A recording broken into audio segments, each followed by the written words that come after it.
4 piece છે. કાલે शाम तक डिलीवरी करनी है.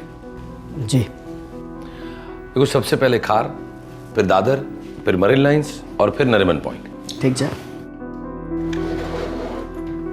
कल तू यहीं से ले लेना. और हाँ, कल शाम होने से पहले पहुंचा देना. चिराग से बस समझो कि हीरे पहुंच गया.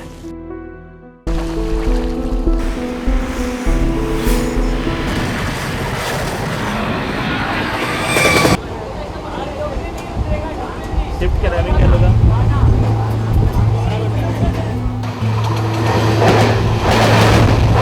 प्लेटफॉर्म क्रमांक 1 पर आई हुई लोकल विरार जाने वाली 12 डब्बों की धीमी लोकल है.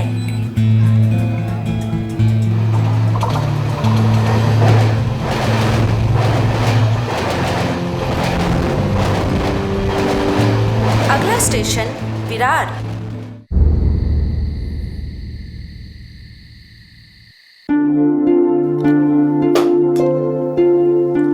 सुन उमेश, तेरी भाभी और मैं कल जीवदानी माता मंदिर जाने का प्रोग्राम बना रहे हैं. तो आविश? जरूर आता मोटा भाई, पर कल थोड़ा मुश्किल है. कल 4 डिलीवरी है, एकदम खास. शुभ बात है यार. मुंबई आए हुए तुझे सिर्फ 6 महीने हुए और तू पूरा का पूरा मुंबई वाला हो गया. काम के अलावा किसी और चीज के लिए टाइम ही नहीं. अरे मोटा भाई, ऐसी कोई बात नहीं है. पर क्या है ना, चिराग सेठ का हिसाब ही कुछ अलग है. जो बड़ी बड़ी डिलीवरी होती ना, वो सिर्फ मुझे देते हैं, उन्हें और कोई नहीं चलता. वैसे एक बात कहूं, तुम दोनों भाई काम करते हो हीरे का, पर एकदम जीरो. दोनों में से किसी ने भी आज तक मुझे इतना सा भी हीरा नहीं दिलवाया. भाभी, साल खत्म होने से पहले आपके गले में हीरो का हार होगा. तो चुप कर. अरे, जीवदानी माता की कृपा रही ना, तो गले का हार बनेगा ही बनेगा. वाह, શું જમાનો આવ્યો છે ભાઈ. हैं? मुंबई लाया मैं, काम पे लगाया मैंने, और तोहफा भाभी को, वो भी हीरो का हार. वाह. आप तो रहने दीजिए. आपने तो कभी झूठे मुंह भी हीरे की बात तक नहीं की. कम से कम देवा जी कोशिश तो करेंगे. हाँ डिजाइन जो. हाँ. अरे जय श्री कृष्ण भाई. जय श्री कृष्ण. શું ખબર ઉમેશ ભાઈ? जो बस माता जी की कृपा से. भैया एक सादा पान, लौंग ज्यादा. अरे उमेश, मैंने सुना चिराग सेठ का धंधा फुल फॉर्म में चल रहा है. चल नहीं रहा है, दौड़ रहा है. कल 4 डिलीवरी है. 4 डिलीवरी? अरे भाई, तो एक आध हीरे की ब्रोकरेज हम लोग से करवा देना, लाइफ बन जाएगी. मैं तो बोलता हूँ सबकी लाइफ बन जाएगी. देवांग भाई, ऐसे कोई बात नहीं है. पर क्या है ना, चिराग सेठ के सारे ग्राहक बंद हुए हैं. तो डिलीवरी कितने की है? चिराग सेठ आजकल खोखे के नीचे बातें कहाँ करते हैं. 4 खोखे का माल है, एक करोड़ का. शू बात करे छे. तो भाई एक काम करना, देख अपनी भी सेटिंग करवा दो. तू रोज इतने सारे ग्राहकों से मिलता है, 2-4 ग्राहक इधर सरका ले. मेरी बात सुन, देख दलाली में तुझे भी कट मिलेगा. नहीं, और देवा- कब तक तू ये डिलीवरी बॉय बनता फिरेगा. अरे मुझे ऐसे. उमेश भाई, लोहा गरम है, मार दो थोड़ा. विपुल भाई, देवांग भाई, लोहा अभी तक तपा नहीं और हथौड़ा मैंने कभी पकड़ा नहीं. थोड़ा पैर जमाने दो, फिर बात करते हैं ना. उमेश भाई, ये मुंबई शहर है और ऊपर से हीरो का व्यापार. भाई देखो, इधर धंधा जमाने के लिए इसकी जरूरत पड़ती है. और भाई धंधे में इतना बड़ा मौका एक ही बार दस्तक देता है. सोच ले. सोचने दो. सोचने दो.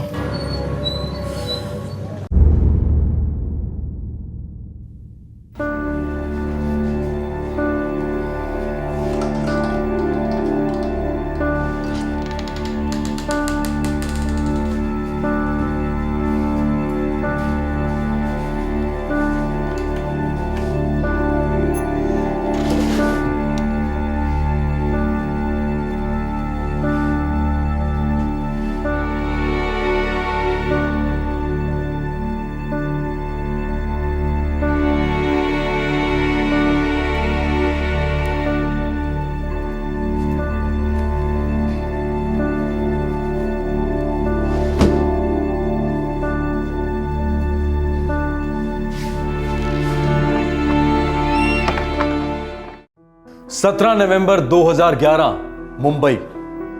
21 साल का हीरो का delivery boy Umesh Thakkar 4 clients को हीरे पहुंचाने निकल पड़ा. 4.5 करोड़ रुपए के हीरे. यह अरबों रुपयों का पारंपरिक व्यवसाय सिर्फ एक शब्द पर चलता है और वो शब्द है भरोसा. उस शाम को उमेश घर नहीं पहुंचा. क्या लालच ने उमेश के जमीर पर दस्तक दी थी? क्या बेहद कीमती हीरो ने भरोसे को खरीद लिया था।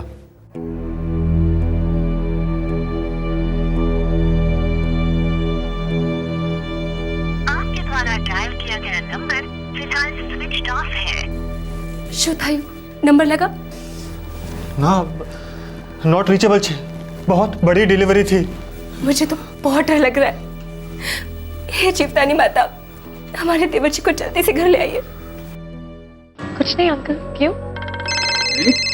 तू ठीक तो है ना? जो ने करो फोन से समझ गए। हेलो, हाँ સુરેશ ભાઈ, જય શ્રી કૃષ્ણ। સુરેશ ભાઈનો ફોન છે। हाँ सुरेश भाई, जय श्री कृष्ण। कैसा लगा माल? मुझे क्या पता चिराग भाई, मेरे हाथ में तो माल आया ही नहीं। ये आप क्या कह रहे हैं सुरेश भाई? उमेश तो सुबह ही लेकर निकल गया था। अरे चिराग भाई, मेरे यहाँ उमेश आया ही नहीं। क्या?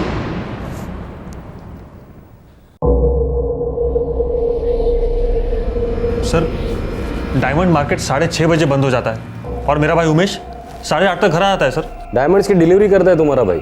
जी सर, आज उसकी 4 डिलीवरी थी, सभी बड़ी बड़ी। सर, ये है मिस्टर चिराग, डायमंड मर्चेंट। ये भी उमेश ठक्कर को लेकर ही कंप्लेन दर्ज कराने आए हैं। जय श्री कृष्ण चिराग सेठ, हमारा उमेश घर नहीं पहुंचा और उसने मेरा हीरा भी नहीं पहुंचाया। डिलीवरी कहाँ करनी थी उसे? खार, दादर, मरीन लाइंस और नरीमन पॉइंट।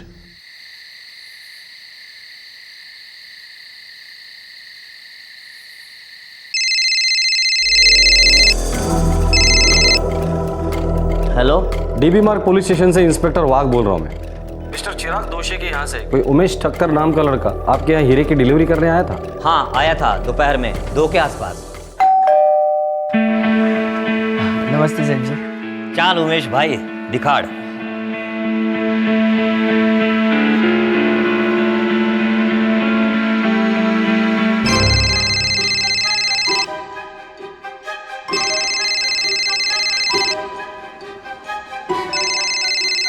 हाँ, उमेश 3:30 को डिलीवरी करके गया। 4:30 बजे डिलीवरी की थी उमेश ने। केम जो रमन भाई? उमेश तुम्हारा हीरो।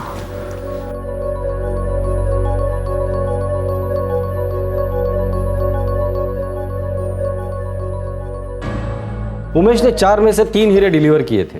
देखिए सर, उमेश मेरा बहुत ही खास लड़का है। चौथा हीरा जो सुरेश भाई को डिलीवर नहीं हुआ था, कीमत क्या होगी उसकी? 1.25 करोड़। सर, सेल अभी भी रिचेबल नहीं है सर। टीम को लास्ट लोकेशन ट्रेस करने के ऑर्डर दे दिए हैं मैंने। ठीक है। ये आपके सुरेश भाई, इनकी पेमेंट आ चुकी थी? हाँ सर, आ चुकी है पूरी की पूरी। और अगर नहीं भी आई होती तो सुरेश भाई अगर कोई गफला करे तो मैं अपना पूरा धंधा छोड़ दूं। मेरे बहुत ही पुराने क्लाइंट है वो। आप मिस्टर दीपक, आपको आपके भाई ने इस डिलीवरी के बारे में कुछ बताया था? सर, उमेश मुझे हर डिलीवरी के बारे में बताता था। मुंबई में आकर उसे 6 महीने हुए थे ना? जी। इसके पहले आपका भाई कहाँ रहता था और क्या करता था? सूरत की एक हीरो की फैक्ट्री में हीरो की पॉलिशिंग का काम करता था। मुंबई क्यों आया था? वहाँ उसे मजदूरी काफ़ी कम मिलती थी। जो उमेश, तू मेरा छोटा भाई है, मेरा घर तेरा घर, लेकिन मुंबई ना तो तेरी है ना तो मेरी है। यहाँ तुझे सीढ़ी के एकदम नीचे से धीरे धीरे ऊपर चढ़ना पड़ेगा। मोटा भाई, मैं खून पसीना एक कर दूंगा। मुझे ब्रोकर बनने में पूरे 3 साल लगे। मैं कुछ भी करने के लिए तैयार हूँ, जो मिले वो। बस एक बार मुझे हीरो के बाजार में एंट्री मिल जाए।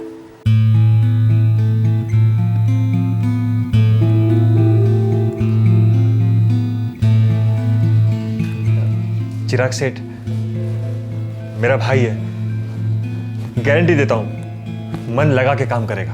अरे दीपक, इसमें तो कोई डाउट ही नहीं है। पर देखो, तुम तो जानते हो मेरे पास पॉलिशिंग का कोई काम है नहीं, क्योंकि वो मेरी लाइन ही नहीं है। भाई, मेरा तो तैयार माल का धंधा है। सिर्फ मैं कोई भी काम करूंगा। हाँ, मुझे एक डिलीवरी बॉय की जरूरत है। करेगा? जरूर करूंगा, क्यों नहीं।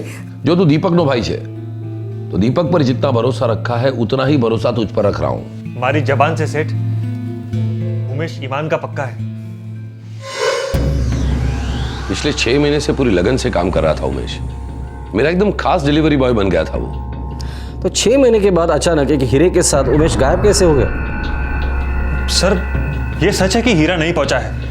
ये भी सच है कि उमेश गायब हुआ है, लेकिन उमेश हीरा गायब नहीं कर सकता। वो ऐसा नहीं है सर।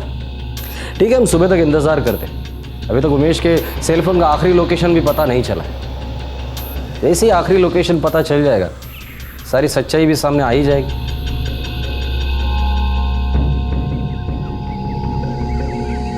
चार में से 3 हीरे उमेश डिलीवर कर चुका था, और जो हीरा डिलीवर नहीं हुआ था उसकी कीमत थी 1.25 करोड़ रुपए। अगर उमेश के इरादे सही नहीं होते तो वो चारों हीरे लेकर गायब हो सकता था, जिनकी कीमत थी 4.5 करोड़ रुपए। लेकिन उसने ऐसा नहीं किया। तो क्या यह उसकी एक चाल थी, ताकि शक की सुई उसकी तरफ इशारा ना करे?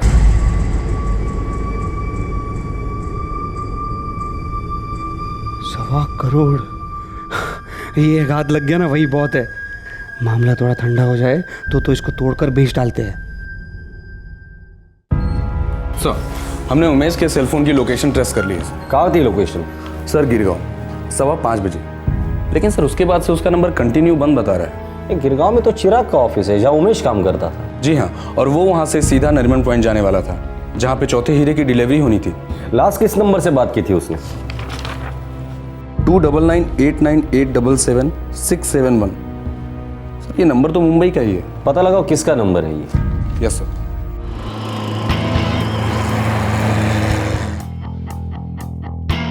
मुझे नहीं लगता कि वो ऑफिस लौटा होगा।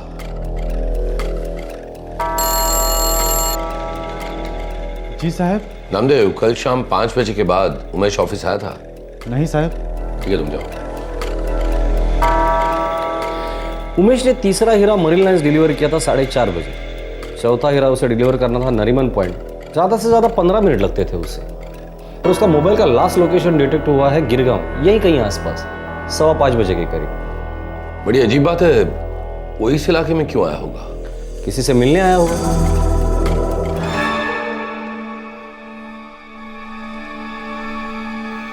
ये सीसीटीवी पूरे बिल्डिंग में लगाया हुआ है? जी सर, पूरे बिल्डिंग में, हर फ्लोर पे, हर कोने में, क्योंकि इस बिल्डिंग में सभी ऑफिस डायमंड वालों के ही हैं। मुझे कल शाम 4 बजे से लेकर 6 बजे तक की सारी सीसीटीवी फुटेज चाहिए।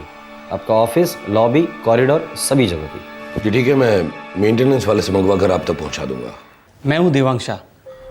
उमेश का सिम बंद होने के पहले आखिरी बार उससे बात तुम्हारे ही फोन पे हुई थी ना? कल शाम को उमेश ने फ़ोन तो किया था, लेकिन वो उसका आखिरी कॉल था, मुझे नहीं पता। वो हमें पता है। आप सिर्फ इतना बताइए कि आपकी उससे बात किस सिलसिले में हुई थी। दरअसल लगभग 4:30 बजे मैंने उसको पहले फ़ोन किया था, तब उसने मेरा कॉल उठाया नहीं, फिर उसने मुझे कॉल बैक किया। आपने उसे फ़ोन किस लिए किया था? वो मुझसे पूछ रहा था कि अगर वो मुझे कोई क्लाइंट दिलवाता है तो मैं उसे कितना कमीशन देता हूँ। कमीशन? कैसा कमीशन? मैं कुछ समझा नहीं। देखिए इंस्पेक्टर साहब, दरअसल मैं एक डायमंड ब्रोकर हूँ और उमेश मेरा अच्छा दोस्त है। तो मैंने उससे कहा था कि अगर तेरे पास कुछ क्लाइंट हो तो मुझे दिलवा दे, मैं तुझे कमीशन में एक हिस्सा दूंगा। जिन हीरो की डिलीवरी वो करने जा रहा था, उस सिलसिले में उसने कल तुमसे कुछ बात की? नहीं, कल तो कोई बात नहीं हुई। फिर कब की थी? फिर परसों रात को बात हुई थी हमारी। वो क्या है, हम खाना खाने के बाद सब लोग पान के अड्डे पर मिलते हैं। उसका चचेरा भाई विपुल भी हमारे साथ था। शू खबर उमेश भाई? अरे उमेश, मैंने सुना चिराग सेठ का धंधा फुल फॉर्म में चल रहा है। चल नहीं रहा है, दौड़ रहा है। कल 4 डिलीवरी है। डिलीवरी कितने की है?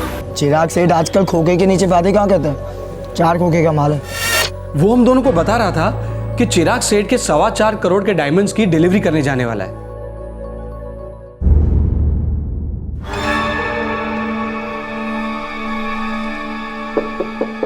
आओ।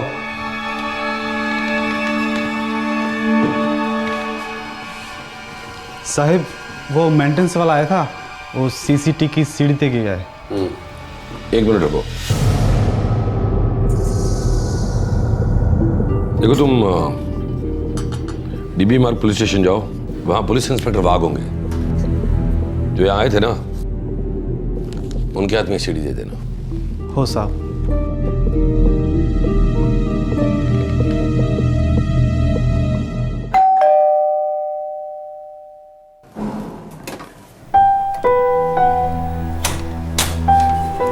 विपुल भाई, आप? सीजल बिन, ये क्या सुन रहा हूँ? उमेश गायब हो गया? कल से फोन ही नहीं उठा रहा है। हम सब तो बहुत डरे हुए हैं। हाँ, कोई बड़ी डिलीवरी करने वाला था, ऐसा कुछ बोल रहा था वो। हाँ, 3 ग्राहकों तक तो उसने ठीक ठाक हीरे की डिलीवरी कर दी। लेकिन चौथे वाले के यहाँ अभी तक नहीं पहुंचा। और पुलिस क्या कह रही है? कुछ नहीं, पुलिस के हाथ अब तक कुछ नहीं लगा।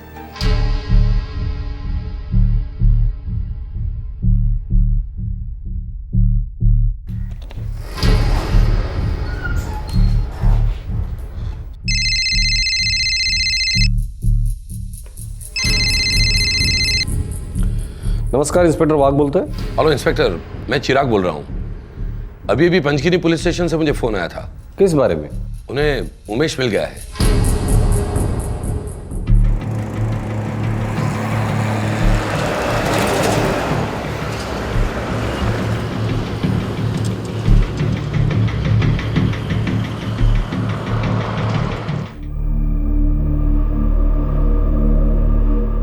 आइए, मेरे साथ आइए।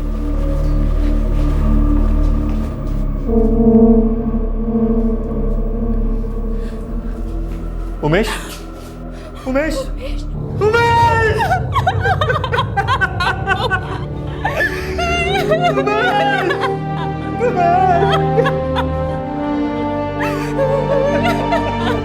शाम को 4 बजे के आसपास एक गांव वाले का फोन आया। बोला कि वहां ये लाश पड़ी है।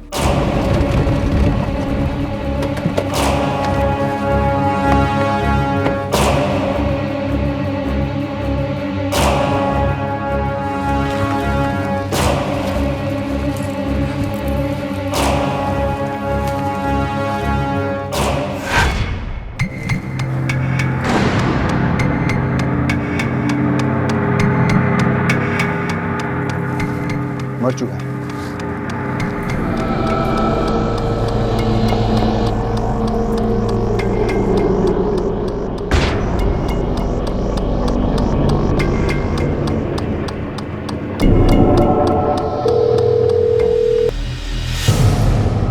हेलो, मैं इंस्पेक्टर माने बोल रहा हूँ, पंचगनी पुलिस स्टेशन से। हाँ बोलिए, क्या बात है?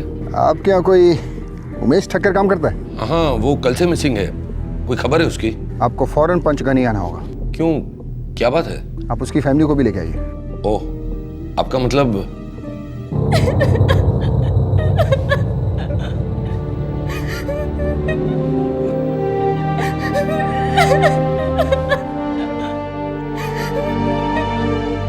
पोस्टमार्टम करवाया, मौत गला घोटने से हुई है। कितने बजे हुई थी मौत? बॉडी मिलने के करीब 12 घंटे पहले। मतलब 18 नवंबर की सुबह 4 बजे। और उमेश तो 17 तारीख की शाम से गायब था। आई एम सॉरी इंस्पेक्टर, वो उमेश के पास से, मेरा मतलब डेड बॉडी के पास से एक हीरा मिला है क्या? जी नहीं, इसके एम्प्लॉय आइडेंटिफिकेशन कार्ड के अलावा कुछ नहीं। एक बात और, इसका हाथ टूटा हुआ था। ऐसा लगता है जैसे जमीन से टकराने से टूटा है। या फिर जमीन पर फेंक दिया होगा उसे, या फिर उसकी लाश को।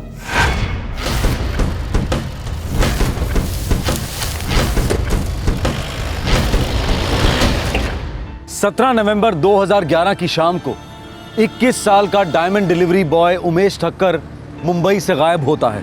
दूसरे दिन 18 नवंबर को उमेश की लाश मिलती है पंचगनी पुलिस को, झाड़ियों के बीच। पोस्टमार्टम रिपोर्ट कहती है मर्डर। किसने किया था उमेश का कत्ल, और लाश पंचगनी कैसे पहुंच गई? कत्ल मुंबई में हुआ था या पंचगनी में, या फिर कहीं और? कई सवाल एक साथ उठ रहे थे, और एक सवाल था 1.25 करोड़ का।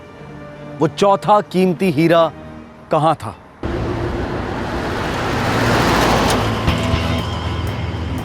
सर, एक बात शायद क्लियर है कि उमेश का चौथा हीरा चुराने का शायद कोई प्लान नहीं था। शायद, या शायद प्लान था, या शायद किसी ने उसको डबल क्रॉस किया। सर, इतना बड़ा हीरा चुराना एक बात है और उसे बेचना दूसरी बात।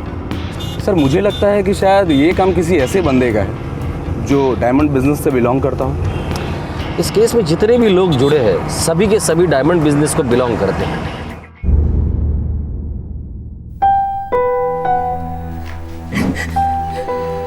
डेड बॉडी ले जा सकते हैं आप।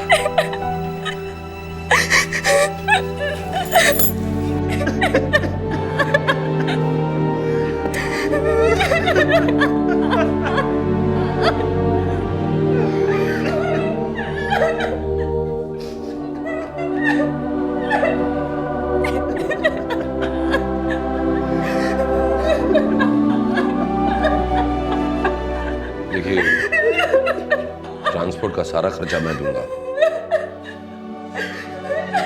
उमेश मेरा खास आदमी था, किसी ने इसे मार दिया और मेरा हीरा चुरा लिया।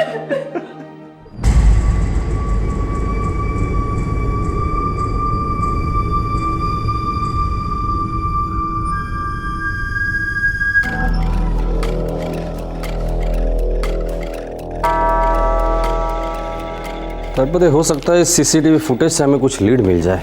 शायद सर।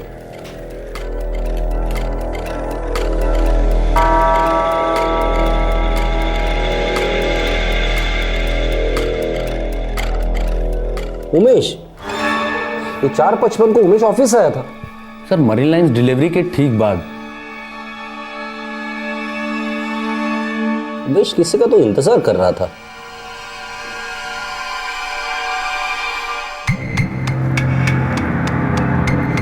तड़पदे, यही हमारा सस्पेक्ट है। Yes sir. हाँ बोलिए, इतना अर्जेंट क्या काम था? चल चलता चलता बात करें। थोड़ा जल्दी बोलना क्योंकि मुझे डिलीवरी करनी है नरीमन पॉइंट पे। हाँ भाई हाँ चल। आपके द्वारा डायल किया गया नंबर फिलहाल स्विच। सर फोन बंद आ रहा है उसका।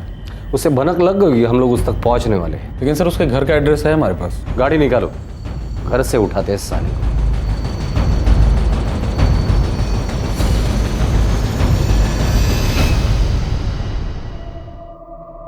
अरे भाई आप पीस तो देखो एक बार। पीस देख के हैरान हो जाओगे और हमारा डिस्काउंटेड प्राइस सुन के आप डबल हैरान होगे। हाँ हम अभी निकल रहे हैं, सुबह तक पहुंच जाएंगे।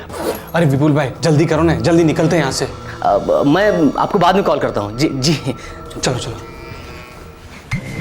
चलो भाई, जल्दी जल्दी लॉक कर दो।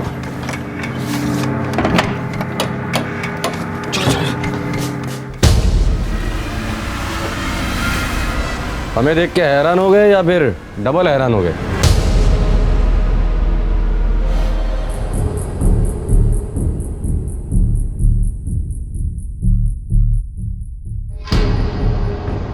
विपुल सेठ और देवांग सेठ और कितने सेठ लोग इन्वॉल्व है इस कांड में? विपुल उमेश का चचेरा भाई था और देवांग उमेश का खास दोस्त था। ये दोनों भी डायमंड बिजनेस में काम करते थे। इन दोनों को उमेश की हर डिलीवरी के बारे में पता होता था जो वो अपने चिराग सेठ के लिए करता था। चिराग सेठ मुंबई के डायमंड बिजनेस के बड़े व्यापारियों में से एक था। 6 महीने में ही उमेश ने उसका भरोसा जीत लिया और उसने उमेश को अपना खास डिलीवरी बॉय बना दिया। इन 6 महीनों में विपुल और देवांग ने उमेश के साथ गहरी दोस्ती बना ली थी। लेकिन ये दोस्ती थी ही नहीं, ये एक षड्यंत्र था जिसका एक खास मकसद था। विपुल भाई हूँ शू कहूँ छू, थोड़ा टाइम देते ना उसको, अपने आप हमारे साथ जुड़ जाएगा। सीधी उंगली से घी निकालने की कोशिश करते हैं। लेकिन देवांग भाई मेरे को डाउट है, वो उमेश का भाई है ना दीपक, उससे मेरी आज तक कभी नहीं जमी। उसने जरूर मना किया होगा कि तू विपुल से दूर रहे, और उमेश अपने भाई के खिलाफ कभी नहीं जाएगा। तो फिर बड़े में बड़ा मौका मिलते ही उंगली टेढ़ी कर देते हैं। घी तो हम लोगों को खाने का ही है, इसमें कोई डाउट नहीं है। 4 डिलीवरी? अरे भाई तो एकाध हीरे की ब्रोकरेज हम लोग से करवा देना, लाइफ बन जाएगी। मैं तो बोलता हूँ सबकी लाइफ बन जाएगी। देवांगा ऐसी बात नहीं है, पर क्या है ना, चिराग सेठ के सारे ग्राहक बंधे हुए हैं। तो डिलीवरी कितने की है? चिराग सेठ आजकल खोखे के नीचे बातें कहाँ कहते हैं। 4 खोखे का माल है, एक करोड़ का। शू बात करे जे? तो भाई एक काम करना, देख अपनी भी सेटिंग करवा दो। तू रोज इतने सारे ग्राहकों से मिलता है, 2-4 ग्राहक इधर सरका ले। मेरी बात सुन, देख दलाली में तुझे भी कट मिलेगा। नहीं, और कब तक तू ये डिलीवरी बॉय बनता फिरेगा? अरे मुझे ऐसे। उमेश भाई लोहा गर्म है, मार दो थोड़ा। हाँ। विपुल भाई, देवांग भाई, लोहा अभी तक तपा नहीं और हथौड़ा मैंने कभी पकड़ा नहीं। थोड़ा पैर जमाने दो फिर बात करते हैं ना। उमेश भाई ये मुंबई शहर है और ऊपर से हीरो का व्यापार। भाई देखो इधर धंधा जमाने के लिए इसकी जरूरत पड़ती है। और भाई धंधे में इतना बड़ा मौका एक ही बार दस्तक देता है। सोच ले। सोचने दो। सोचने दो। विपुल भाई बड़ा मौका आ गया है, उंगली टेढ़ी करने का वक्त आ गया है। तो कल ही कर डाले काम। ऐसा कल फिर कब आएगा? लेकिन देवांग भाई इस बार सारी प्लानिंग तुम्हें करनी है, क्योंकि वो मेरी बात तो सुनेगा नहीं। टेंशन मत लो आप, मैं पटा लूंगा उसको। चलो ठीक।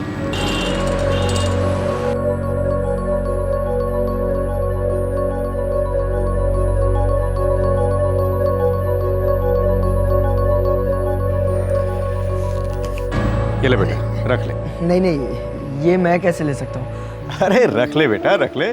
बड़ी ईमानदारी के साथ काम कर रहा है, रख ले। नहीं नहीं, चिराग सेठ मुझे ये काम की जितनी तनख्वाह देते हैं बस उतने पे ही मेरा हक बनता है। वाह भाई वाह, तेरे चिराग सेठ के हाथ तो हीरा लग गया, हीरा। ऐसे काम करते हैं, एक दिन जरूर चमकेगा। जय श्री कृष्ण देवांग भाई, आपने जब मुझे फ़ोन किया था तब मैं डिलीवरी पे था। बोलिए क्या काम है? अच्छा सुन, मेरे पास एक प्लान है, पर तेरे को पहले शांति से सुनना पड़ेगा। देवांग भाई, मैं बहुत जल्दी में हूँ, मुझे नरीमन पॉइंट पहुँचना है, वो हीरे की डिलीवरी करनी है। बोलिए। अरे राजा, मैं उसी हीरे की बात कर रहा हूँ। देख, उस 1.25 करोड़ के हीरे के लिए मेरे पास एक जबरदस्त क्लाइंट है। अरे शुरुआत करो छो देवांग भाई, ये हीरा चिराग सेठ का, ग्राहक सुरेश भाई नरीमन पॉइंट वाले, मैं तो उन दोनों के बीच का डिलीवरी बॉय हूँ। आप मेरे साथ ये ग्राहक की बात क्यों कर रहे हो? क्योंकि तेरा जो चिराग सेठ है ना, वो मेरी बात तो सुनेगा नहीं। हाँ, और जो मेरा ग्राहक है ना, वो सुरेश भाई से भी ज्यादा रकम देने के लिए तैयार है। और दूसरी बात, पर चिराग सेठ जो है ना, वो तो सुरेश भाई को हीरा बेचेगा। पर अगर तू चिराग सेठ को पटाकर वो हीरा मेरे ग्राहक को बिकवा देगा ना, तो सुन, चिराग सेठ की नज़र में तू बहुत ऊपर आ जाएगा। नहीं नहीं, मुझे इतनी कोई जल्दी नहीं है देवांग भाई लाइफ में, लेकिन फिलहाल मैं बहुत जल्दी में हूँ, मुझे नरीमन। अरे राजा से 5 मिनट के लिए मिलना चाहता हूँ बस। पहले तू मेरी फिर पूरी बात सुन। देख, मैं ना धंधे की बात कर रहा हूँ, कोई चोरी डकैती की बात नहीं कर रहा हूँ। ठीक है, एक काम करते हैं, मैं जल्दी से जल्दी ये डिलीवरी करता हूँ और फिर हम मिलते हैं। अरे नहीं, मेरी बात सुन। देख राजा, देख मैं क्या बोल रहा हूँ, 5 मिनट के लिए मिलना सिर्फ। हाँ, फिर तू तेरे डिलीवरी पे चले जाना। देख, तेरे को दोस्ती की कसम है बस। हाँ ठीक है, एक काम करते हैं, हम जल्द से जल्द, तुम मेरी ऑफिस के नीचे आ जाओ, मैं भी नीचे आता हूँ, हम वहीं मिल लेंगे। ठीक है? हाँ राजा, मैं 15 मिनट में पहुंच रहा हूँ। 21 साल का उमेश एक ईमानदार कामगार था।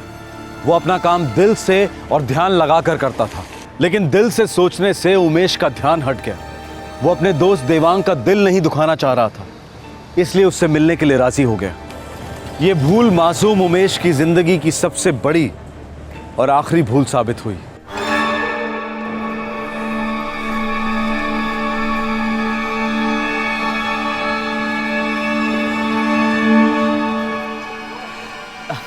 बोलिए देवांग भाई, इतनी जल्दी क्या थी? क्या अर्जेंट क्या बात थी? चलते चलते बात करते हैं। बात थोड़ा जल्दी करना, क्योंकि मुझे नरीमन पॉइंट में डिलीवरी करनी है। हाँ भाई, हाँ चल। अरे नहीं देवांग भाई, आप समझते क्यों नहीं हो? ऐसा नहीं हो सकता, आप मेरी बात। अरे भाई बद्दूत समझू छू, तेरी मर्जी, करना है कर, नहीं करना है मत कर। वो हीरा तो दिखा दे। शुरुआत करो छो देवांग भाई, आप भी तो इसी धंधे में हो ना, उसूल जानते हो, ग्राहक को छोड़कर हीरा किसी और को नहीं दिखाया जा सकता। ओ भाई, धंधे के उसूल मेरे को मत सिखा। ऐसे 4-6 हीरे ना मैं रोज सुपारी की तरह बेचता हूँ। मैं तो सिर्फ तेरे को समझाने की कोशिश कर रहा हूँ, और तू मेरे पे डाउट कर रहा है। नहीं, वाह देवांग भाई, ऐसी बात नहीं। आप ठीक है।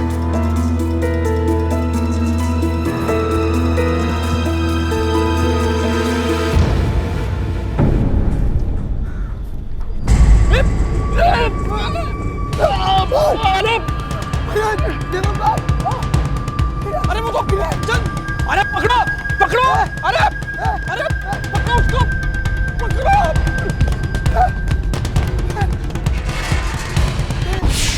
क्या क्यों चोर? मैं तो बर्बाद हो गया। भाई मैंने एक बात कही, तूने उसको बताया था कि विपुल को हम लोग इधर मिलने वाले हैं? अरे देवांग भाई, मैं क्यों बताऊंगा कि हम लोग यहाँ पे मिलने वाले हैं? बहुत चालाक निकला यार ये। अरे यार, लेकिन मैं क्या करूँ, मैं तो बर्बाद हो गया। मैं चिराग सेठ को क्या मुंह दिखाऊंगा? अरे भाई, तू पहला रड़वानू बंद कर और मेरी बात सुन। तू बर्बाद नहीं होगा, वो चोर विपुल बर्बाद होगा। मुझे मालूम है उसका खास ग्राहक कौन है। तू मेरे साथ चल, मैं अब भी तेरे को मिलाता हूँ। तू चल मेरे साथ। लेकिन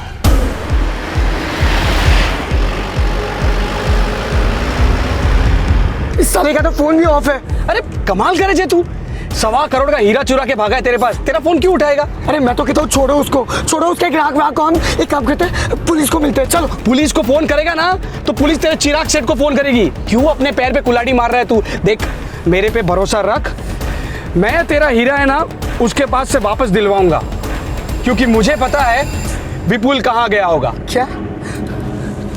कहाँ है विपुल? बिल्कुल तेरे पीछे। क्या? देख। देख देख। विपुल भाई एक काम करते, इसकी लाश है ना पीछे की सीट पे डाल देते हैं। अरे नहीं नहीं देवांग भाई, एक काम करते हैं, इसको 2 गज जाके फेंक देते हैं। एक काम करो फिर ना, उसको नीचे दबा के रखना ताकि आजू बाजू आने वाले लोग देखे नहीं। समझ गए देवांग भाई।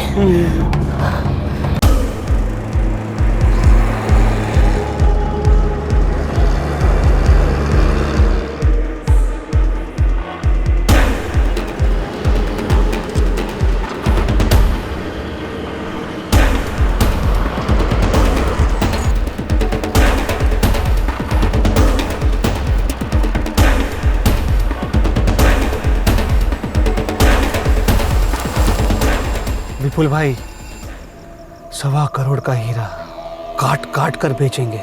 हाँ, और तब तक उमेश भाई की लाश को यहाँ के जंगली जानवर खा जाएंगे काट काट कर।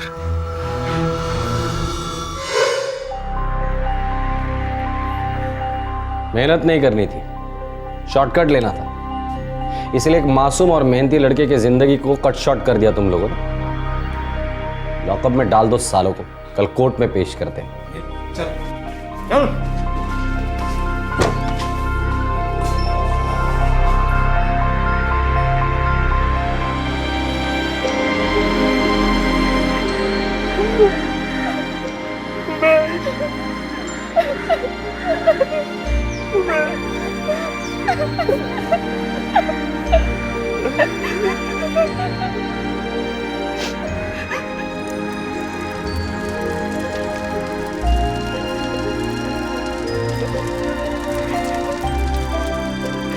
लड़का हीरा था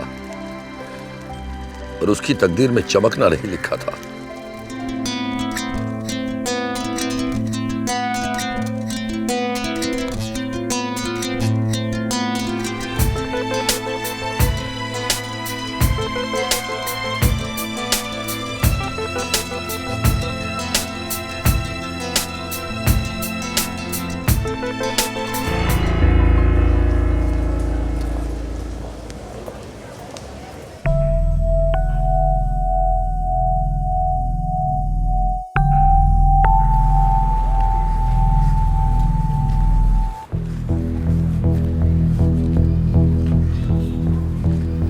काय हो,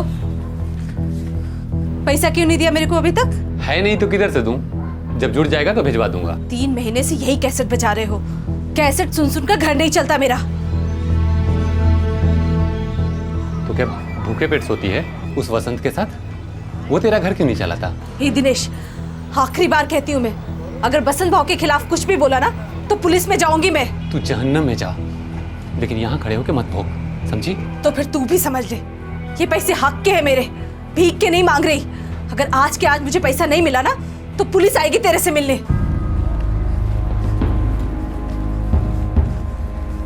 ए नाई साहब, हो साहब जल्दी करो वरना दाढ़ी फिर से उगाएगी।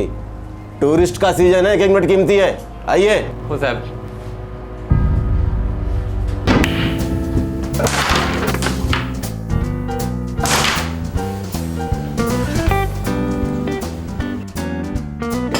Shot, very good.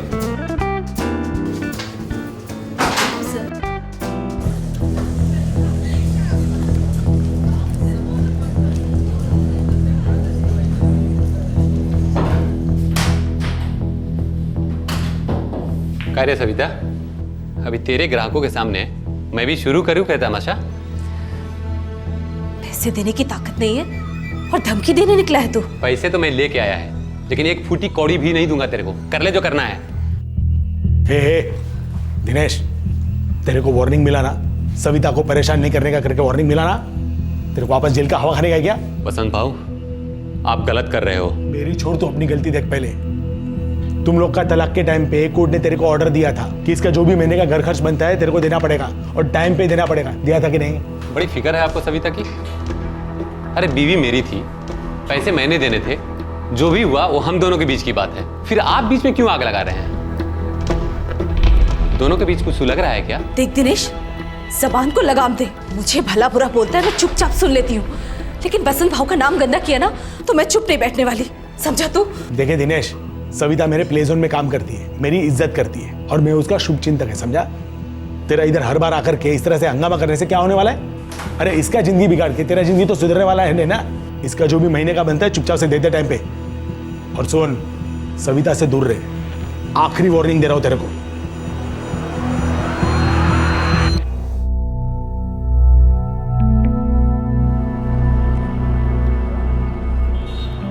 दुनिया मिट्टी डालना यार, दिमाग से निकाल डाल उस औरत को। श्रीकांत, मैंने कब का दिमाग से निकाल दिया, लेकिन वो मेरे से पैसे निकालने के लिए धमकाती है ना सर पे। एक तो मेरा बच्चा छीन लिया और ऊपर से वो बसंत भाव, वो गेम करता रहता है, चाबी मारता है। तू इधर रहता है ना, इसलिए तेरा बैंड बजता है। मैं क्या बोल रहा हूँ, तू यहाँ महाबलेश्वर से किधर बाहर चला जा, वाई में नहीं तो पूना में धंधा डाल, कभी तक ढूंढेंगे तेरे को। ये वसंत भाव भी कम चैप्टर नहीं है, पता है तेरे को? अपनी बीवी को उधर मुंबई में बैठा के रखा है और इधर मेरे बीवी के साथ मस्ती मारता है साला। अरे वो और 4 लोगों की बीवी को हड़प सकता है, हजम भी कर सकता है, तू कुछ नहीं कर पाएगा उसका यार। ऐसा में बहुत ताकत होती रे भाई। पैसे क्या ऊपर लेके जाएगा, नरक में सड़ेगा साला।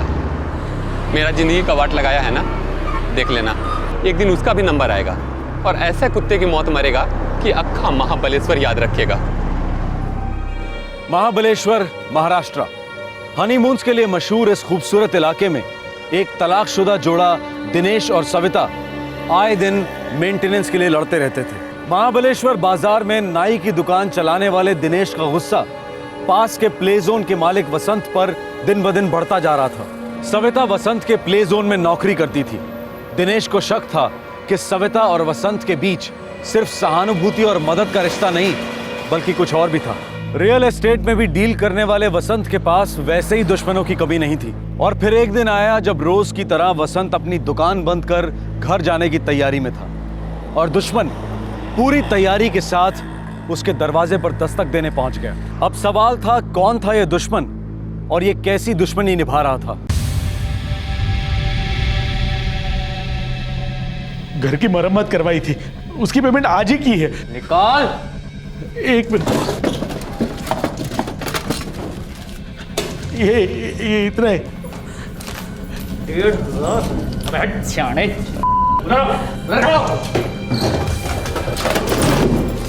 बाजी में देख रहे? अबे कुछ नहीं है, शाने के पास तो है। ये पैसा कहाँ रखता है? जल्दी बोल, वरना बोलने के लायक नहीं रहेगी। बोल।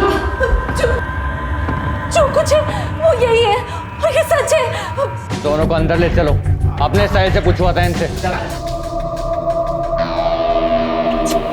चल बता, पैसा कहाँ रखा है? पैसा नहीं है, सच कह रहा हूँ, आई शपथ। चीरो तो जरा इसके घर को। साला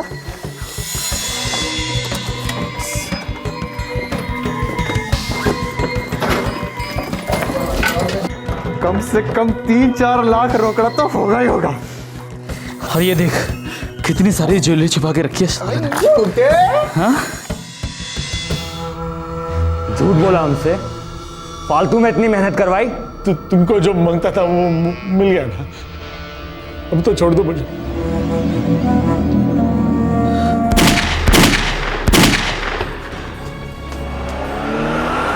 बसंत भाव, बचाओ, कोई है? बसंत भाव।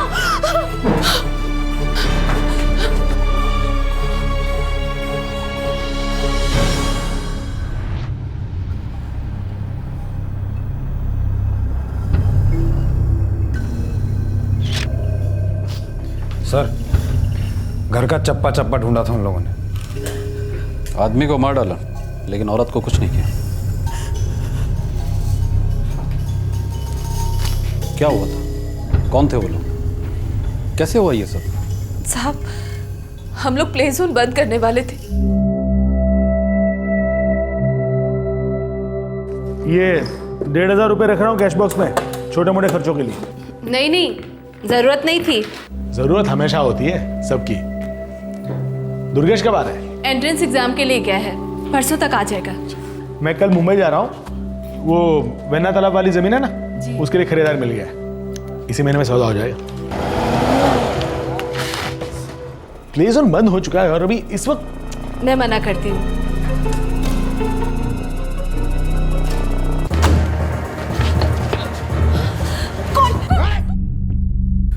वसंत भाई को गोली मारी, लेकिन तुम्हें मारने के लिए लौटे नहीं। नहीं सर, मैंने पहले गोली चलने की आवाज सुनी और फिर गाड़ी शुरू होने की आवाज। तो तुम चिल्लाई नहीं, खुद को खोला कब? मेरे मुंह पर पट्टी बंधी थी साहब। पट्टी खुलते ही मैं चिल्लाने वाली थी कि तभी गोली की आवाज सुनी। मैं बहुत डर गई साहब, और जब गाड़ी की आवाज सुनी उसके बाद मैंने अपने आप को खोला। दुर्गेश कौन है? मेरा लड़का है साहब, सतारा गया हुआ है इंजीनियरिंग के टेस्ट के लिए, 11वीं में पढ़ता है। दुर्गेश, ये तुम्हारे पहले पति दिनेश से, जिसकी मार्केट में एक नाई की दुकान है। हो साहब, दिनेश दुर्गेश का पिता है। अच्छा, जब गाड़ी बाहर रुकी थी तो तुमने उसे देखा था? हो साहब। उसके नंबर पर ध्यान गया था? नहीं, लेकिन MS02, हाँ, और सफेद रंग की एम्बेसडर थी।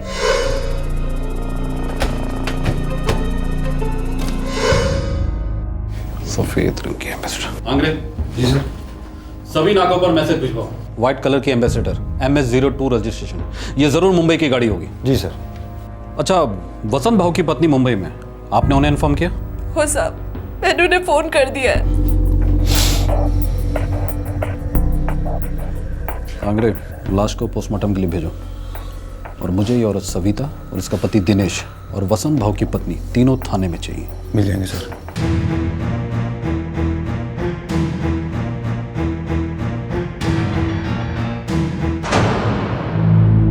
तीन गोलियां बॉडी से बरामद हुई हैं। तीनों काफी क्लोज रेंज से चलाई गई थी, यही कोई 1-2 फीट की दूरी से, और एक गोली सीने को चीरती हुई चली गई एंड डेथ वाज इंस्टेंट।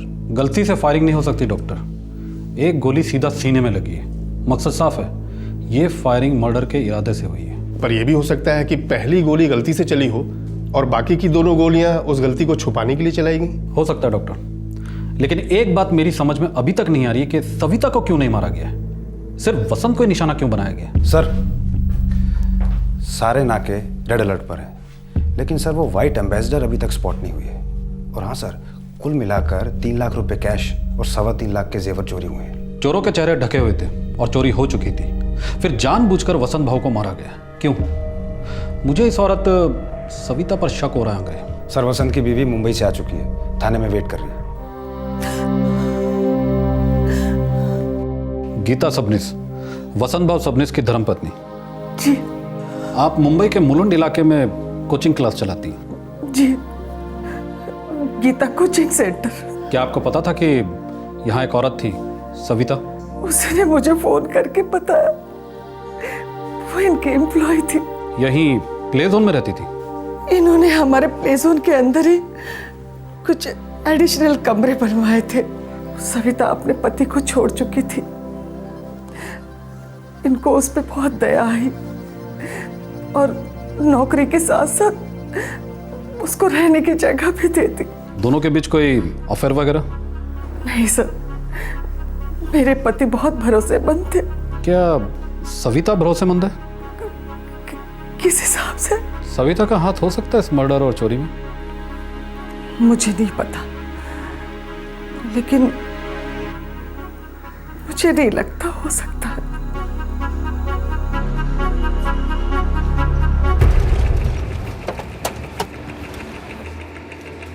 अरे गौड़े साहब, आओ साहब, इकडे बसा, बसा साहब। खुश होगा तू? हाँ, तेरे रास्ते का कांटा निकल गया। मेरे को पता था साहब, आप लोग मेरे ऊपर ही शक करोगे। अंग्रेज साहब को पूछा ना, आप रात को 2:30 बजे आए थे मेरे घर पे पूछताछ करने को। मैंने भेजा था उसे। सुनो, उस वक्त तो बड़ी गहरी नींद में सो रहा था। हाँ साहब, बड़ी गहरी नींद सो रहा था मैं। अच्छे सुपारी लेने वाले भी मर्डर करने के बाद नहीं सो पाते, तू कैसे सो पाए? साहब, उस तरह की कसम साहब, मैंने वसंत भाव को नहीं मारा, लेकिन हाँ, पिछले 2 सालों में कम से कम 200 बार दिल में जरूर आया था कि साले को टपका डालूं।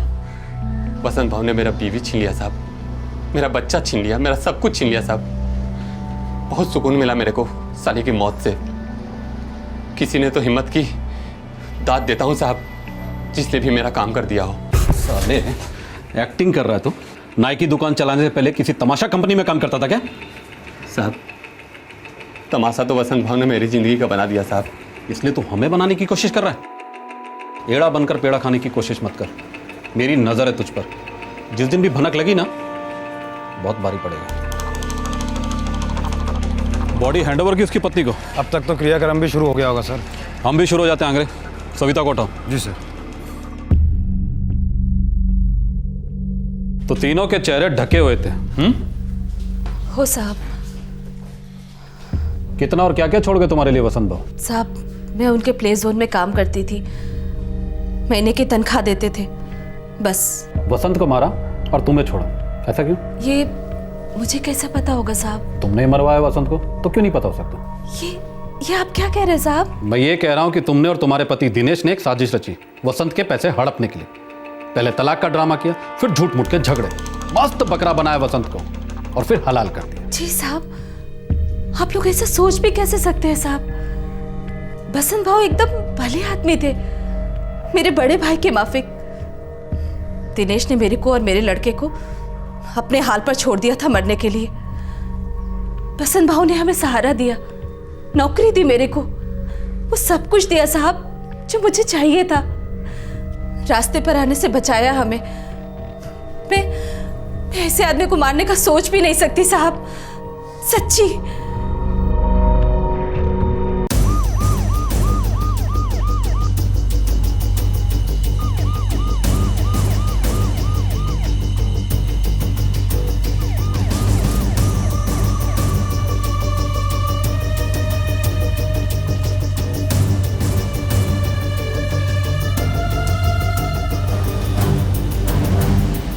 सर, इलाके के सारे हिस्ट्री शीटर्स को राउंड अप किया, अंदर बाहर छानबीन करी, कुछ नहीं मिल रहा है सर। साहब ये वसंत भाव ने तो कई लफड़े पाल रखे थे।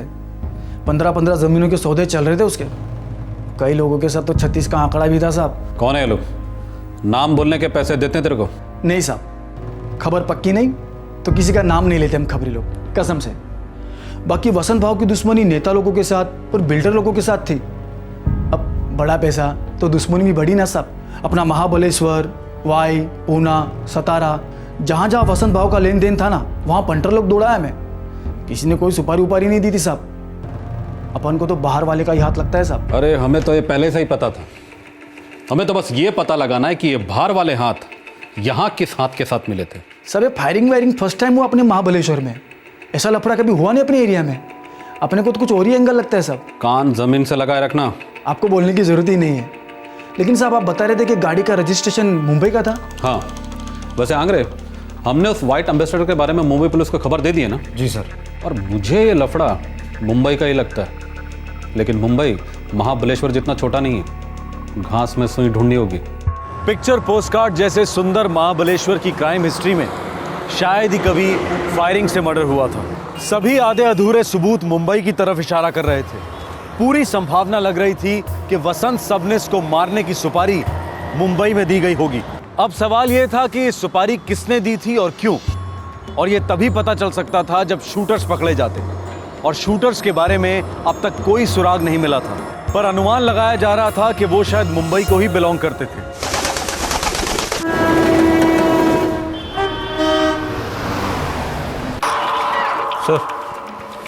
सर ये जो महाबलेश्वर वाला शूट आउट केस था, कुछ पता चला? सर वसंत भाई की मिसेस कोचिंग क्लास चलाती है, गीता कोचिंग क्लास। उसके सारे एंगल छान मारे, कोई खबर नहीं।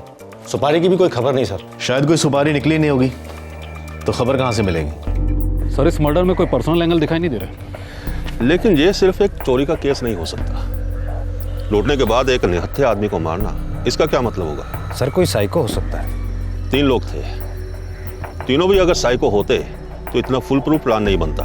लूटते नहीं इस तरह से। सर ये लूटपाट हमारी आंखों में धूल झोंकने के लिए की गई होगी। कावरे, केस क्लोज मत करो, लगे रहो, कोई ना कोई सुराग तो निकलेगा ही।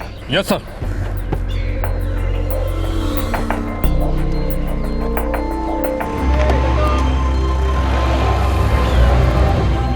इस केस को हुए 1 महीना बीत चुका था, लेकिन इस केस में अब तक कोई प्रोग्रेस नहीं हुई थी। जैसे जैसे और समय बीतता गया, सभी को लगने लगा कि ये चोरी का केस था जिसमें फायरिंग एक्सीडेंटली हुई थी। शायद ये सोची समझी सुपारी किलिंग नहीं थी।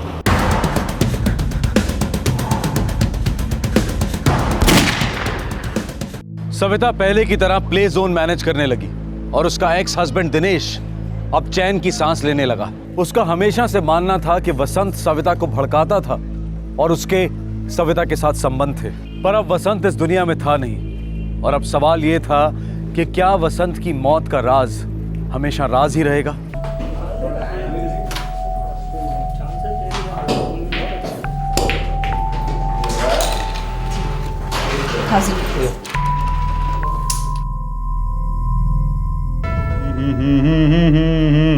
क्या बात है दिनिया, बहुत खुश लग रहा है। अरे सर का बोझ हल्का हो गया श्रीकांत भाई, अब तो झिकझिक भी नहीं करती साली। पुलिस कितना भी सर फोड़ ले, अक्खा महाबलेश्वर खोद डाले, हम लोगों को टच नहीं कर पाएगी। तो अपन ने कहाँ कुछ किया, जो भी हुआ वो ऊपर वाले की मर्जी से। श्रीकांत भाई सचमुच वो भाई लोग आसमान से टपके थे। हाँ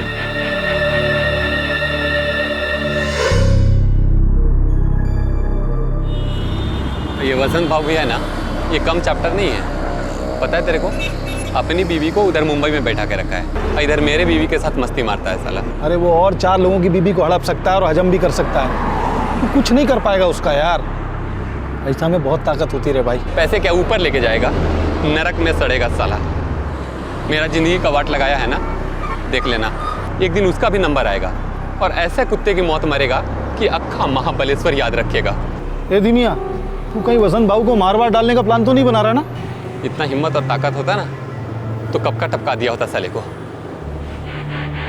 ये श्रीकांत, तू कुछ करवा सकता है क्या?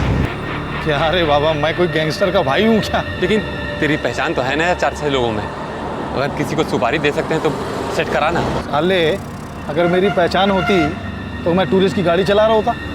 चल निकलता हूँ अभी, ऊना का बड़ा उठाना है यार, संभाल अपने आप, है ना? लौट के मिलता है तेरे को।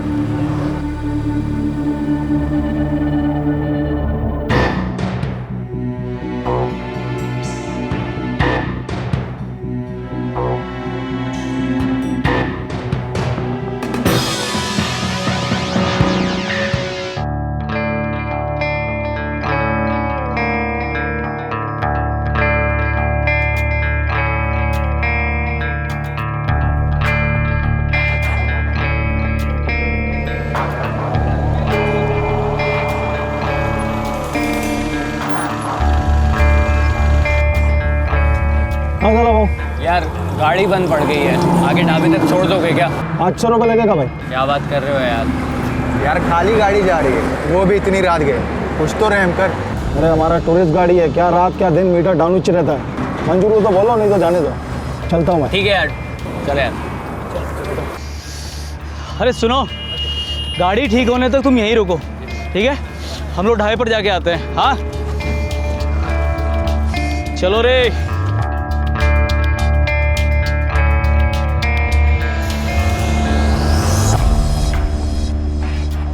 सामान संभाल के रखा है ना? बिल्कुल चकाचक संभाल के रखा है, टेंशन मत ले। कभी कभी अटकती है साले, लगता है ऑयलिंग करानी पड़ेगी इसकी। ऑयलिंग तेरे भेजे की करानी पड़ेगी, मस्त मक्खन जैसी चलती है, तेरे को चलानी नहीं आती। इधर ला अभी। और इसको है ना लॉक करके रखा कर। अच्छा ए भाई, आगे से लेफ्ट ले और जो ढाबा दिखता है ना, वहाँ पे गाड़ी रोक दे। हाँ शाबाश, बहुत जोर की भूख लगी है। चलो भाई।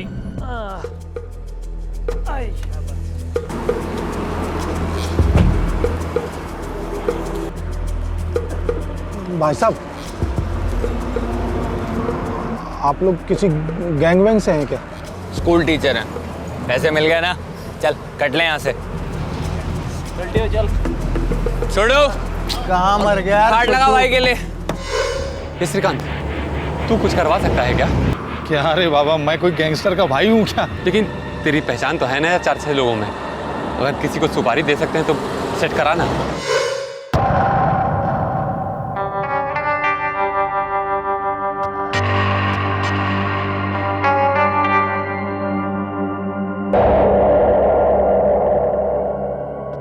अब उनके लिए एक अक्खा मुर्गी मस्त और रोटी लेकर आ गर्मा गर्म। क्या चल भाग के जा और दौड़ के आ। पानी ये गिलास डाल दे। भाई साहब एक काम करना। अब क्या काम है? महाबलेश्वर में काम। महाबलेश्वर में क्या काम है?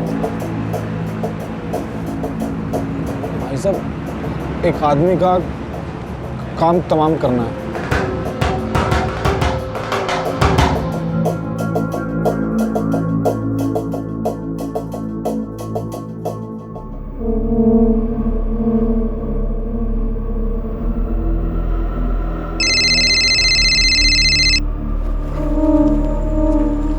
हाँ श्रीकांत बोल, तेरा पुणे का भाड़ा हो गया इतना जल्दी? हाँ हो गया यार। सुन, मुझे वापस रास्ते में 3 लोग मिले जो तेरा काम कर सकते हैं यार। कौन सा काम यार? तेरे रास्ते का कांटा निकाल सकते हैं ये लोग। ये तीनों लोग सुपारी लेके लोगों को दुनिया से उठाते हैं यार। क्या बात कर रहा है? अरे ये हुई ना बात श्रीकांत। अच्छा पूछ, खर्चा कितना आएगा? वो पूछ रहे हैं अभी तेरे पास देने के लिए कितना पैसा है यार। अरे मेरे पास कितना होगा यार, ज़्यादा से ज़्यादा 2-3 हज़ार। चल परवाह नहीं, मैं बात करता हूँ, लेकिन तू एक बार फाइनल सोच ले, काम करवाना है या नहीं। अगर वो लोग इतने में करने को तैयार हैं तो मैं अभी पैसे दे दूंगा। अबे आदमी को टोकना कि मुर्गी को टोकना? साले 1000 रुपए की तो मरी मुर्गी आती है यहाँ। 2000, वो भी आदमी ठोकने के लिए। अक्कल लाइफ में ऐसा जोक नहीं सुना मैंने तो। ना देखिए, छोटी सी नाई की दुकान है, इससे ज्यादा नहीं कर पाएगा वो। सीधा साधा आदमी है। अबे लेकिन हम तो टेढ़े हैं, मुंबई की गटर का पानी पी के बड़े हुए हैं। हमें उल्लू बनाने वाले की ना आंतड़ियाँ निकाल के हाथ में दे देते हैं, समझा? नहीं नहीं, तो सच में एक आदमी को मारना है भाई साहब। सच में 2 लाख लाने को बोल उसको। 2 लाख?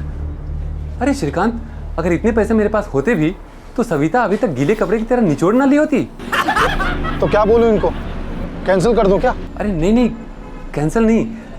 देख, उनको बोल कि मैं ज़्यादा से ज़्यादा 25,000 दे सकता हूँ। बहुत दिनों से छुपा के रखे थे वो पैसे। ठीक है, मैं बोल के देखता हूँ। ए, भाजी खरीदने आया क्या? 2 लाख मतलब 2 लाख, नहीं तो रास्ता ना आप, समझा? भाई कर दो ना भाई। चल फ्री में ठोक देता हूँ तेरे को। ठोको ठोको। नहीं भाई, निकल यहाँ से। भाई कर लेते हैं ना। 25 में पूरी सुपारी। येड़ा हो गया क्या? कोई सुनेगा ना मुंह पे थूकेगा। कोई सुनेगा तब ना, जरा सोचो। 25,000 में हम अपना गोवा का पूरा खर्चा निकाल सकते हैं, क्या बोलते हो? हाँ भाई, थोड़ा सोचो। साला अपनी तकदीर में लिखा था ये, नहीं तो इतनी जल्दी ताबड़तोड़ कभी सुपारी मिली है क्या आज तक? कर ले क्या? कर लेते भाई। हाँ बोल दो। बोल दो। बातों बातों में बड़े ही कैजुअल तरीके से दिनेश ने अपने टूरिस्ट गाड़ी चालक दोस्त श्रीकांत से जिक्र किया था कि वो वसंत को मरवाना चाहता है, जो उसकी एक्स वाइफ सविता की तरफदारी कर रहा है। उसी रात को एक अजीब इत्तेफाक होता है। श्रीकांत 3 सुपारी किलर से टकरा जाता है, जो दरअसल गोवा जा रहे थे कुछ दिनों छिपने और अय्याशी करने के लिए। बड़े कैजुअल तरीके से बातों बातों में सौदा पक्का हुआ, प्लान बना और इस प्लान को अंजाम भी दिया गया। अबे येड़ा तो हड्डी भी खा गया। मजा आ गया। अबे ठंडी वगैरह तो। अबे कब आएगा वो? आ रहा है, बस फोन किया है उसको अभी। आ गया भाई साहब। छुआ साला। दुनिया यही हैं वो तीनों भाई लोग। अबे अब थोपड़ा क्या देख रहा है? रोकड़ा निकाल।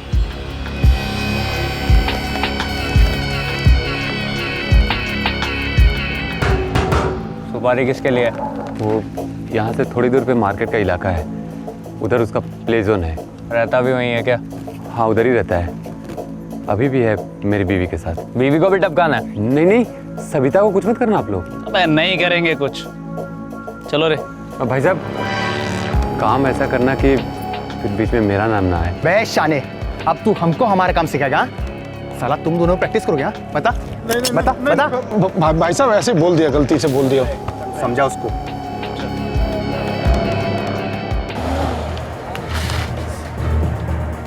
तुमको जो मांगता था वो मिल गया, अब तो छोड़ दो मुझे।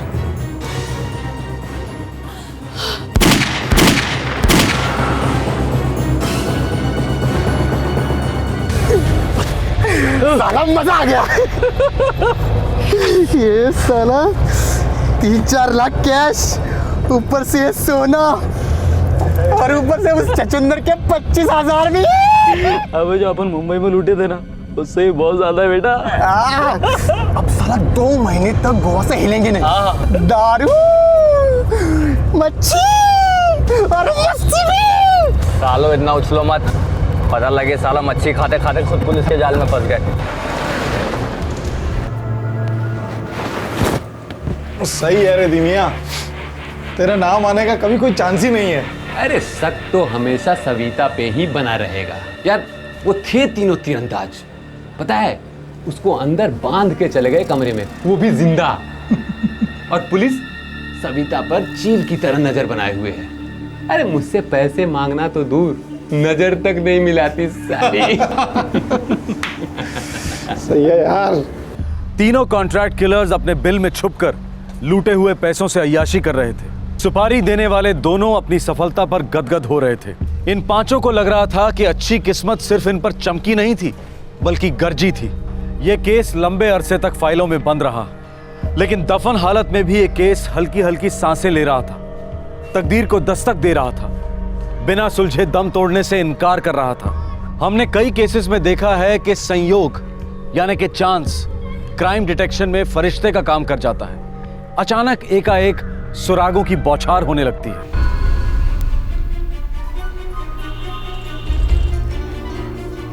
सर, इरफान खबरी आया है। बुलाओ उसको। तो चिकलवाड़ी घाट को ऊपर गए तीनों, पक्की खबर है ना? 100% पक्की खबर है सर। खबरी के बारे में खबर दे रहा हूँ आपको। क्या मतलब? सर वो तीनों में से एक रफीक है, रफीक खबरी सर, आप जानते हो उसे? रफीक, वो साला विक्रोली वाला? हाँ साहब, मैंने सुना है रफीक आउट ऑफ लाइन गया है। उसने एक उस्मान और एक राजेश के साथ मिलकर गैंग बना ली है। बोल ना, बोल और बोल। साहब, कांजूरमार्ग रेलवे स्टेशन के पास एक ज्वेलरी की दुकान है, उसे लूटने की पूरी फील्डिंग कर ली है वो लोग ने। कभी करने वाले ये लोग ऐसा? आज शाम को साहब, जब पूरा स्टेशन भीड़ से घचाघच भरा होगा। भोसले, उठा लेते हैं उनको। और कुछ? अक्टूबर में थाने में जो ज्वेलरी की दुकान लूटी गई थी, महावीर ज्वेलर्स। हाँ साहब, इन तीनों ने ही लूटी थी और फिर वहां से गोवा निकल गए थे। Very good Irfan. Bhosle sir, team ready कर। देख, मैं गाड़ी लेकर सिग्नल पर रहूंगा, तुम लोग फट करके चढ़ जाना। ठीक है, हम लोग माल लेकर पब्लिक में घुल मिल जाएंगे और वहीं से भंडू पहुंचेंगे। बरोबर? बरोबर, एकदम बरोबर। और एक बात ध्यान रहे, पब्लिक में ज्यादा भागा दौड़ी करने का नहीं। आप टेंशन मत लो।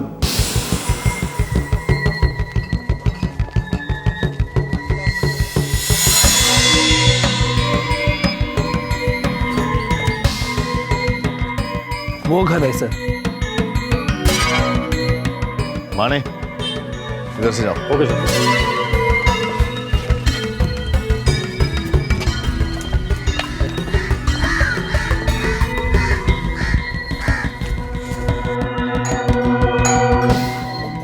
अबे अब कौन होगा बे? किसी को बुलाया था क्या? चाय वाला होगा, सुबह से 10 बार पैसे के लिए पूछ के गया। मैं देता हूँ साले को खर्चा पानी। क्या पार्टी चाहती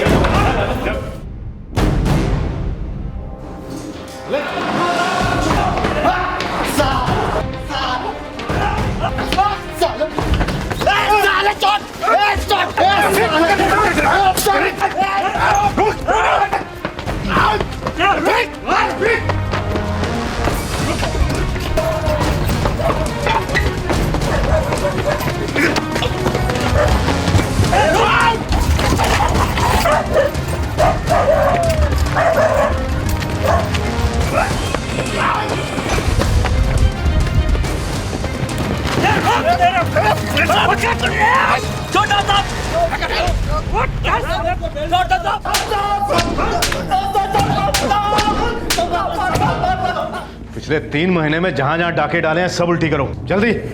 और तुम साले रफीक डबल ढोल की, एक तरफ तो हम लोगों के लिए काम करता है और दूसरी तरफ ज्वेलरी स्टोर्स में डाके डालता फिरता है। पैसों की सॉलिड गरज थी साहब, इसीलिए ये पहला काम करने वाला था साहब। इससे पहले कुछ नहीं किया साहब, सच्ची कहता हूँ साहब। पता नहीं साहब ये प्लान कैसे लीक हो गया। लोग के बाप हैं हम, हैं? अगर तेरे को पाना है ना तो तेरे जैसे 36 को जेब में रखता हूं मैं। अक्टूबर में थाने के महावीर ज्वेलरी स्टोर को लूटा था कि नहीं? नहीं साहब, नहीं की थी साहब। बोल। साहब, लूटा था। तो माल किधर उड़ाया? गोवा की एक दुकान में बेचा साहब। गोवा कैसे गया तू? कौन है तेरा उधर? साहब अब तीनों ने थाने स्टेशन से कार चुराई, एम्बेसडर, उसी में गोवा पहुंचे हम। गाड़ी किधर है? गाड़ी किधर है?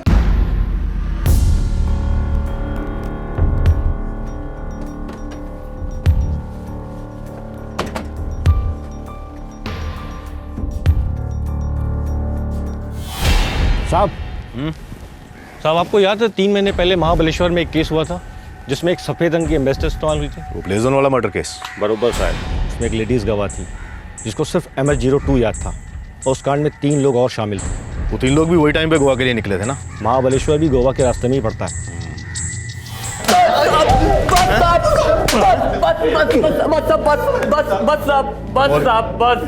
साहब, वो जो महाबलेश्वर का प्ले जोन वाला था साहब, उसको हम ही ने ठोका था साहब, लूटा भी था साहब।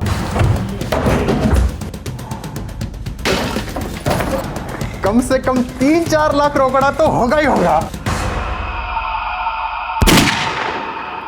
ये प्ले जोन तो ज्वेलरी स्टोर नहीं था ना? हाँ, फिर क्यों गया उधर? पहले की प्लानिंग थी? प्लानिंग तकदीर की थी साहब। मेरा उस प्ले जोन से या उसके मालिक से कोई लेना देना नहीं था साहब। तो ठोक दिया उसको ऐसे ही टाइम पास के लिए? हैं? नहीं साहब, सुपारी मिली थी साहब। सुपारी? हम लोगों की गाड़ी रास्ते में खराब हो गई थी साहब, वही हमने एक टूरिस्ट गाड़ी वाले से लिफ्ट ली, उसी ने एक आदमी से मिलवाया जिसको उस प्ले जोन वाले को टपकाना था साहब। यही सच है साहब।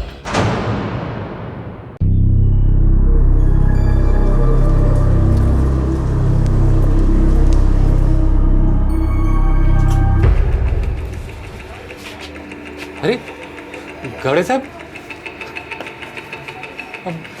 वसंत भाव मर्डर केस में मेरे पे शक करना कब छोड़ेंगे? आज सुबह छोड़ दिया, बस तुझे पकड़ने आए, केस क्लोज करने आए। चल साहब, चल साहब, मैंने कुछ भी नहीं किया साहब। साहब आपको मैंने कुछ भी नहीं किया साहब। चल अंदर चल। अरे साहब,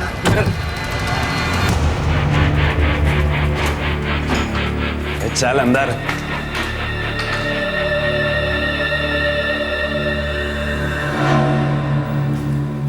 अरे श्रीकांत, ये पुलिस वाले हम तक कैसे पहुंच गए? अरे वो तीनों सुपारी वाले पकड़े गए, हम लोग का नाम बोल डाला हमने। Thank you sir. सविता भाई, वसंत भाव के कातिलों को पकड़ लिया गया। कौन थे वो लोग साहब? किराए के हत्यारे, मुंबई से आए थे। आपके भूतपूर्व पति दिनेश ने सुपारी दी थी। आपने कभी सोचा भी नहीं होगा? नहीं सोचा नहीं था साहब, लेकिन सुनकर हैरानी भी नहीं हो रही है। कमजोर आदमी, घटिया हरकत। 3 गैंगस्टर्स के साथ अचानक हुई टक्कर ने एक शातिर मर्डर कॉन्स्पिरेंसी का भांडा फोड़ दिया। यह षड्यंत्र मानो फुल प्रूफ था। पूरे 2 महीने के बाद भी इन्वेस्टिगेशन एक कदम आगे नहीं बढ़ पाई थी। इस केस की फाइल शायद हमेशा के लिए धूल चाटती रहती अगर वो तीनों क्रिमिनल्स एक और जुर्म करने ना निकल पड़ते। लेकिन वो तीनों थे आदत और पेशे से मजबूर। लेकिन इस बार तकदीर ने साथ नहीं दिया। वो पुलिस के हाथ लग गए और वहां से बाय चांस वसंत सबनिस के मर्डर का खुलासा हुआ। जुर्म की दुनिया है ही ऐसी। शायद लोगों को लगता होगा कि कई केसेस डिटेक्ट होते ही नहीं, पर सच्चाई ये है कि आज नहीं तो कल कानून मुजरिम के दरवाजे पर दस्तक देता ही है। क्राइम करो कभी और भरो कभी, लेकिन भरना तो पड़ता ही है, क्योंकि क्राइम नेवर पेज। आपसे फिर मुलाकात होगी, तब तक अपना ख्याल रखें, सुरक्षित रहें। जय हिंद। इस तरह के और भी एपिसोड देखने के लिए हमारे चैनल को सब्सक्राइब करें और बेल आइकन दबाना ना भूलें।